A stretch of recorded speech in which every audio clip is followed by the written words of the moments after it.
What's up, YouTube? It's your boy JB, and we're here today with another review for the games people play. Season 2, Episode 2. The episode is titled Gone Girl. So, before we get into this review, if you guys are watching this video or any other on the channel and you're not yet subscribed to the channel, then I'm gonna need you guys to do me a big, huge favor and stop taking me out on this date and hit that subscribe button, hit the notification bell button, share the video. And with that out of the way, without further ado, guys, let's go ahead and just discuss games people play. All right, you guys, so the episode, we pick up with Marcus. So Marcus is basically drowning his sorrows. I don't know how long it's been since Vanessa and Deja, have left, but he's drowning his sorrows, right? So then he gets a text from Dante. So they're having this press conference where they have just gotten this new player by the name of Romello. They want to bring him to the Vipers so that way, hopefully, he can help them bring home the championship win, right? So when the reporters were talking to Romello, they were asking him about, basically being a team player. And Romello is hella cocky, right? So on top of us being introduced to Romello, we also are introduced to Eden Laszlo, who is the owner's daughter, right? So Eden is going to be the new VP of business operations.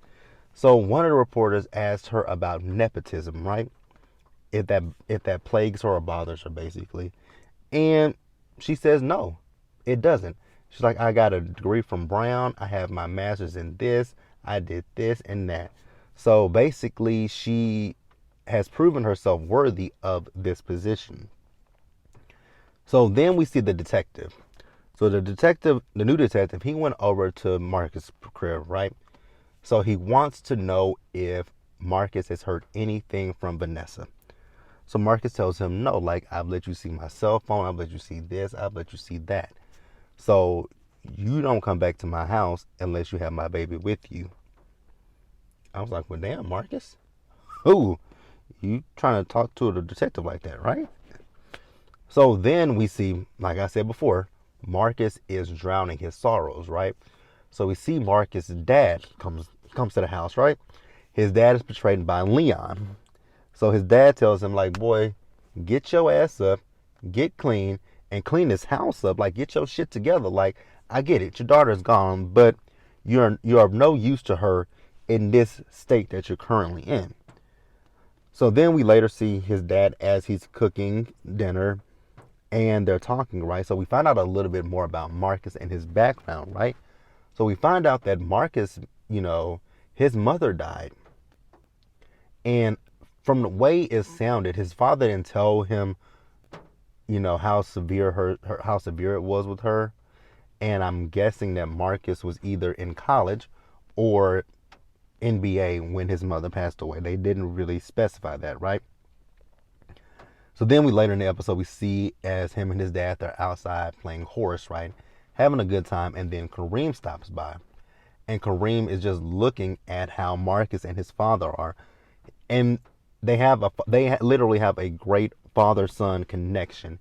And I'm like, oh, Kareem is going to go see his dad.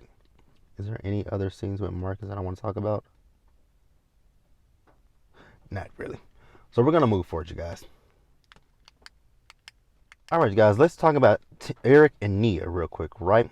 So we see Eric and Nia. So Eric is talking to Nia, and he's asking Nia, has she talked to Vanessa? She says, no, I haven't talked to Vanessa. She says, interesting thing is, the last time that I heard from Vanessa, I think it's today that she left. She up and left. So then Eric is like, well, if you want me to, I can look and see if I can find her, right? You got to, a plane has to have a flight pattern or, so I can just feel out and see if I can find her. She says, no, don't do that. So then he tells her, hey, if you need me to, like, I can take over the rent, right? And then he's like, maybe, oh, excuse me, I didn't mean to burp in your face. He's like, and then maybe, you can write a book and, or have a baby. She says, no, sir, now is not the time for that. Like, So they got into a big argument about that. So let's see. So then we later saw in the episode, we saw Nia and MJ, right? So Nia and MJ were talking to their boss, who's played by Sean Robinson, and she is talking about the fact that Jackie wants to sue them because of the story that was, published last season about her, killing Kalinda, right? And Nia's like, but at that time, the intel was good.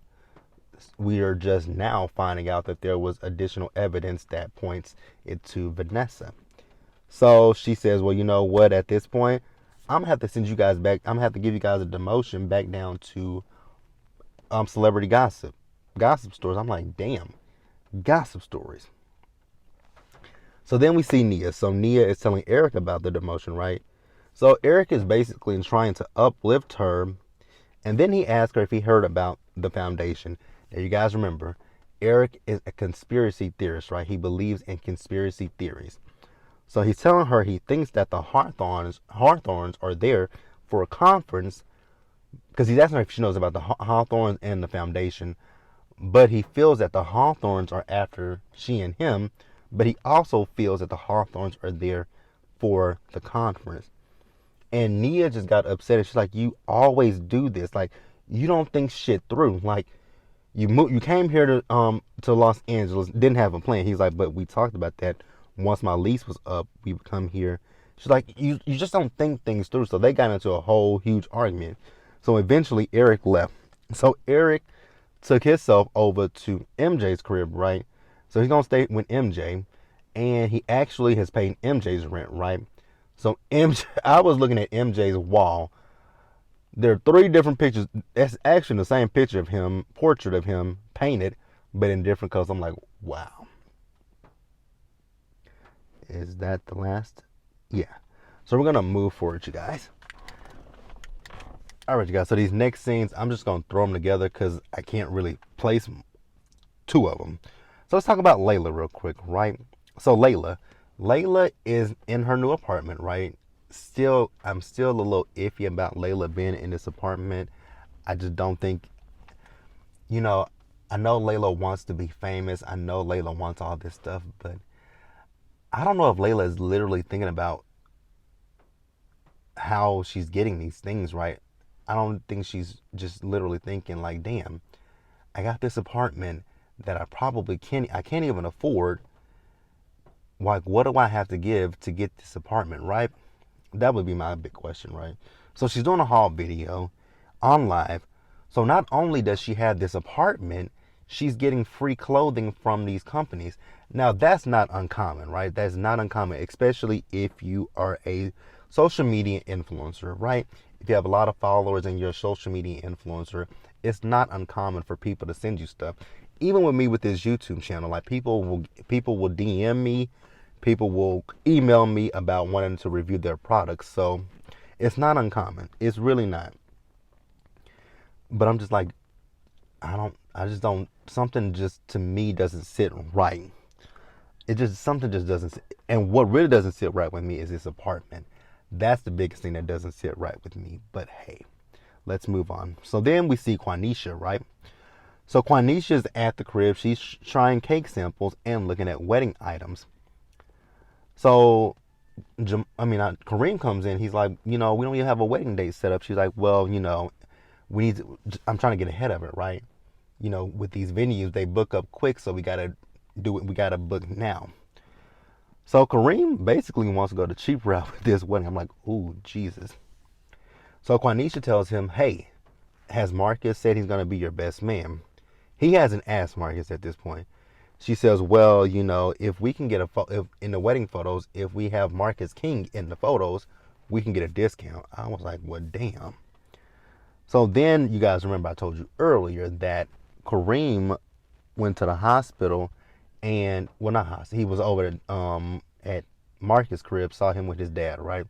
So he went to the hospital to see Jamal, and he's a lot nicer to Jamal this time. He's calling him Pops and everything, right? So Jamal tells him to keep the money. He doesn't need it. He wants, for Kareem and Quanisha to, put it toward their future, right? So Quanisha comes in Quanisha still doesn't trust Jamal, and I'm in agreement with, Quanisha. I still don't trust Jamal as far as I can throw the man. So yeah, we'll keep our good eye on Mr. Jamal. So then we see the detective later in the episode, and he's meeting with Eden, right? And they're talking about Vanessa King's case. So she wants to know if there's information on where they are on the case and if Marcus is a person of interest. So the detective tells her at this point in time, no, he's not. So the reason that they've gotten Romello onto the team is because of this whole case with Marcus and Vanessa. If they were to lose Marcus, then hey, we got his replacement basically. So we see the whole cast, they're out at the club. We see Marcus, we see Kareem, we see Romello, we see Nia, MJ, and then we see Layla. They're all at the club, right? They're having a good time. Everybody turned up at the club. So Marcus tries to talk to Romello, and like I said earlier, Romello is very cocky. And he was like, damn, he's a bitch. So then Eden is there as well. I forgot to mention that. Eden is there. So Eden goes up to talk to Marcus, and she tells him that, with that press conference, you should have been there. He's like Dante was, and he got cut. She's like, hey, it's part of the business. So she said that press conference was for us to present a united front. So, where are we at? So Nia and MJ, they went up to Nia and MJ, they went to the section where Marcus was. So Nia asked, well, actually Nia and Marcus both asked, had they heard from Vanessa? No. And they both said, if you need to talk, call me. So Layla showed up. Marcus was flirting with Layla, and she wasn't paying him no attention. So then she went and she was walking, and Romello started flirting with her, and she kind of took the bait. She was flirting back and forth with him, right? So Kareem, Marcus, and Romello, they all started freestyling. I'm like, oh, this is not gonna be good. So there's gonna be a rivalry between Marcus and with Romello, right? At this point, Marcus is hella drunk, so you see Kareem, on a stool, he's standing up on the furniture in the club screaming vipers, and somebody got him on live. Quanisha called him, went off on him, and she told him to get his ass home. But before that, they told Marcus they're engaged, and like I said, Marcus is drunk. So Eden, she's like, she takes him home. Eden decides to take him home. I'm like, ooh, there's gonna be a situation between Marcus and Eden. Mark my words. But hey, that was the episode, you guys. It was a good episode. I enjoyed it. Let me know what you guys thought about it. Leave your comments, subscribe to the channel, hit the notification bell button, share the video, and with that out the way, you guys, I hope you guys have a great one. Stay safe, take care of yourselves. Remember, wash your hands, wear a mask, socially distance, be blessed, and I'm going to catch you guys later. Bye, guys.